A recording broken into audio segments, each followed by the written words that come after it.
বিশ্বের সুর এবং সারগ্রাম, সেই সারগ্রাম হচ্ছে রামনারায়ণ রাম। এই রামনারায়ণ রাম আজ্ঞা চক্রে এবং মূলাধার এবং সহস্রারে সব সময় জপ করবে, স্মরণ করবে, নাম করবে এবং জগতের কাছে পৌঁছিয়ে দেবে। তাই তোমরা দলে দলে জাতি ধর্ম নির্বিশেষে, এখানে কোনো দলাদলি নাই। এই নামের মাহিত্য হচ্ছে অনন্ত।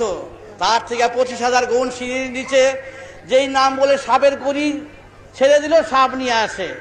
হ্যাঁ, উলুর মাটি ভরে বাটি চালান দেয়, বাটি দৌড়তে শুরু করে। 25,000 গুণ নিচে, সিঁড়ি নিচে এই মন্ত্রগুলো সাপে ভরা। নগদর্পণ কে কোথায় আছে বলে দেবে, ঠিক মন্ত্র ভরে, এবং বাটি চালান এইভাবে বলে দেবে।